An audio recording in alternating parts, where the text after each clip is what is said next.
Warhammer with Sheep here, bringing you another battle report. This time, we are starting our club's campaign, and we showed up with odd numbers, and we weren't really sure how to proceed. So, what we have here, what you are looking at, is a hodgepodge of everyone's 600-point armies.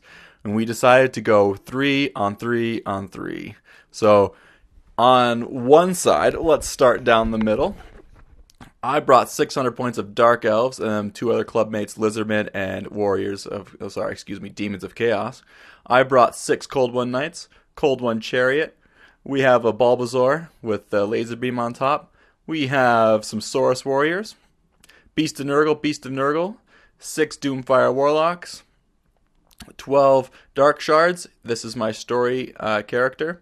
This is his story character, Skink. We have another Bulbasaur with the laser beam. Beast of Nurgle. These two actually end up joining a single unit of 2 on the right side. We couldn't have 4 rare choices. And then he has his Nurgle Plague Bearers with his BSB and his storybook character over there.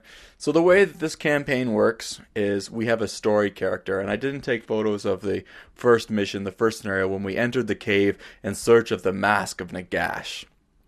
And it was a cave full of trolls, and we had to fight our way through the trolls to get the cave, to get the mask out of the cave.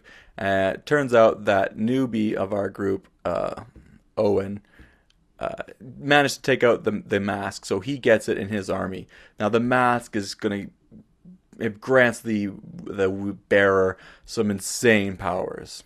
However, there is a Light Council out in search for the Mask of Nagash, and anytime somebody uses the Mask of Nagash and their powers, there's a 50-50 chance that the Light Council will show up and do a 3d6 strength, I think 10 hits on you.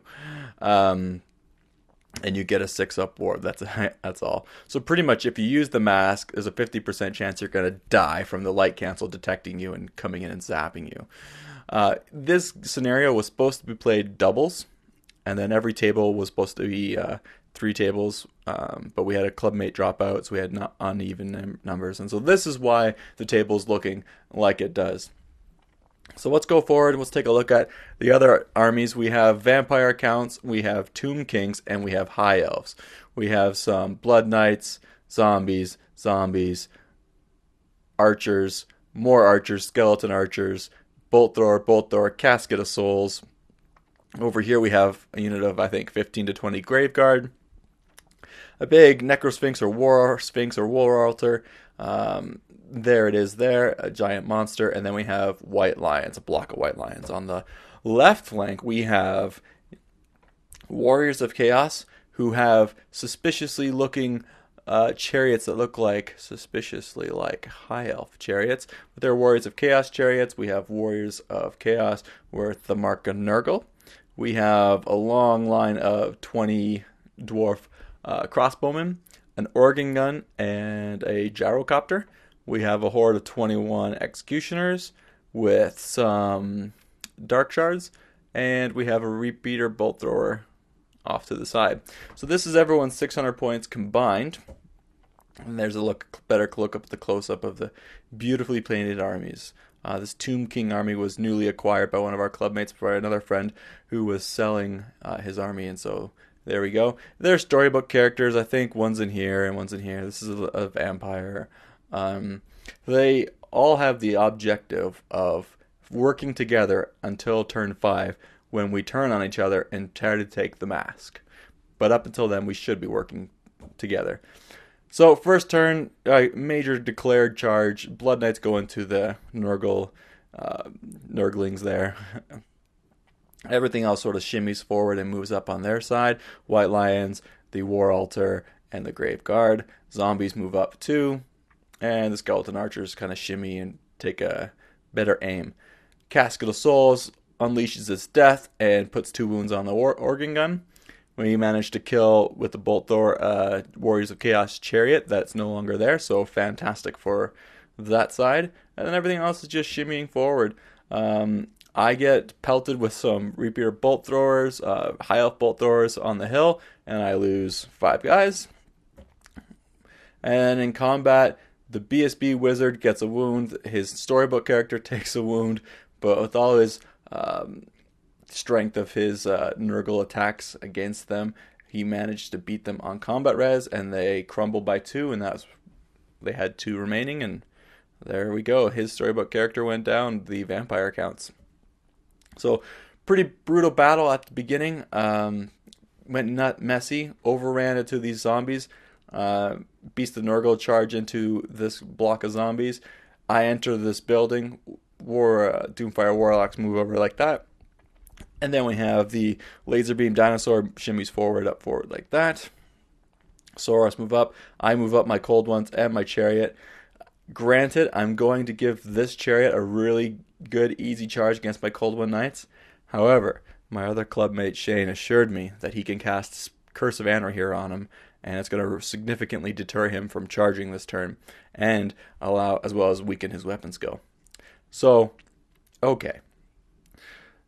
I attempt Soul Blight, that gets dispelled. We attempt Wild Form, that goes off, and Curse of Anarchy gets dispelled. Crap. I'm going to lose my Cold One Knights. Here we have a look at the combat. We're doing swift work of the zombies in the flank. They don't manage to break him. There's still, I think, a storybook character or his vampire left with just 3 zombies. And yes, the Warriors of Chaos chariot charges into the Cold One Knights.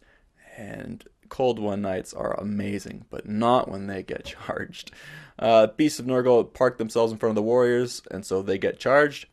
And the other one stays out of combat. His executioners fail to make their charge against this nasty Tomb King War Altar, War Sphinx, or whatever that is. Like that, everything else kind of shimmies forward and shoots at some white lions.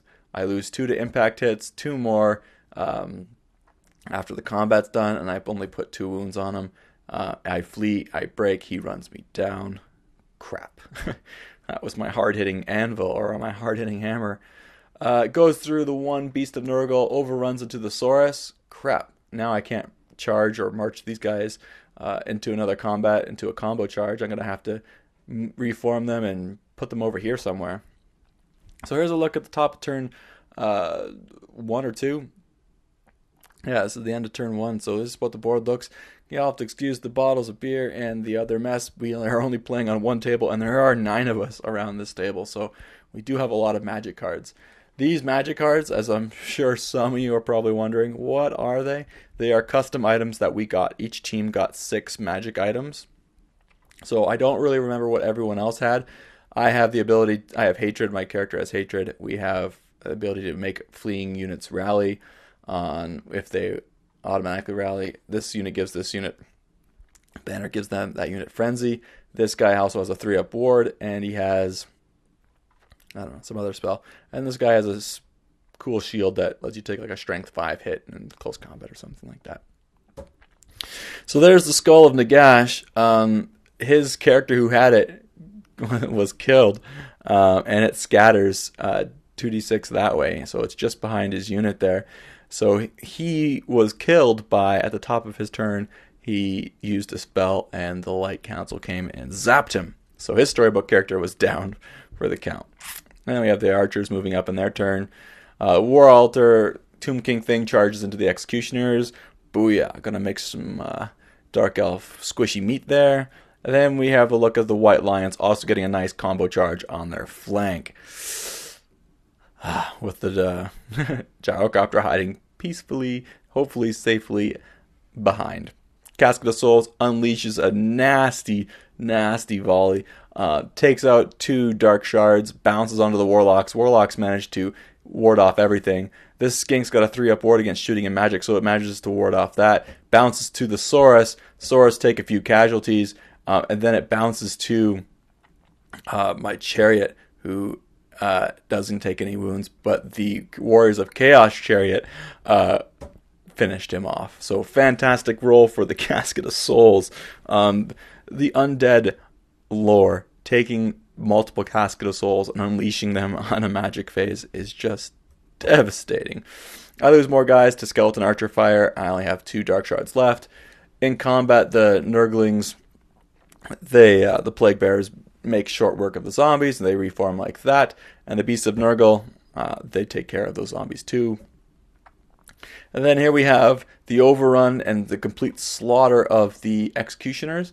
The Necrosphinx, or the Tomb King monster, charges into the flank of these dwarf warriors. The white lions go into the gyrocopter.